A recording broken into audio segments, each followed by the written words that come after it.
Hello நண்பர்களே, எல்லாருக்கும் விநாயகர் சதுர்த்தி நல்லா போயிருக்கும்னு நம்புகிறேன்.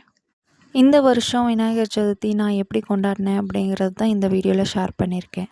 காது குத்து பிஸியில் விநாயகர் சதுர்த்திக்கு எந்த பொருளுமே நான் வாங்காமல் ஊருக்கு வந்துட்டேன். இங்கேயும் எந்த பொருளும் அவ்வளோ சீக்கிரமாக கிடைக்காது. நெய்வேத்தியத்துக்கு பால் கொழுக்கட்டை செய்யலாம் அப்படின்னு அதை எங்கள் அத்தைக்கிட்ட சொன்னேன். அதுக்கு என்னென்ன வேணும்னு கேட்டாங்க. இது மாதிரி அரிசி மாவும் பாலும் வேணும் அப்படின்னேன். வீட்டில் அரிசி மாவு கிடையாது, பச்சரிசி இருந்தது. எங்கள் அத்தை வந்து அதை ஊற போட்டு நல்லா சுத்தம் பண்ணி உலர்த்தி இடிக்க ஆரம்பிச்சிட்டாங்க. எனக்கு வந்து இந்த ஐடியாவே இல்லை.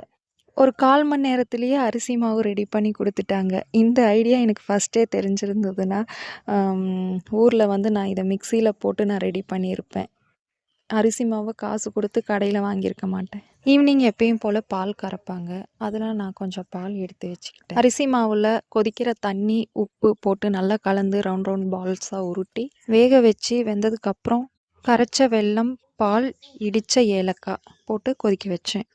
ரெடி பண்ண பால் கொழுக்கட்டையை நெய்வேத்தியம் பண்ணியாச்சு. இதுதாங்க மஞ்சளில் நான் பண்ண பிள்ளையார்.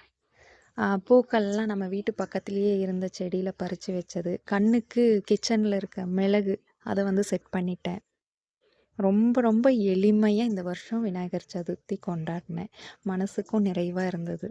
இந்த வருஷம் வீட்டில் இருக்கக்கூடிய பொருட்களை வச்சே விநாயகர் சதுர்த்தியை வந்து நான் கொண்டாடிட்டேன். வெத்தலை பாக்கு மட்டும்தான் கடையில் வாங்கினது. மித்த எல்லா பொருளும் வந்து வீட்டில் இருந்ததே தான்.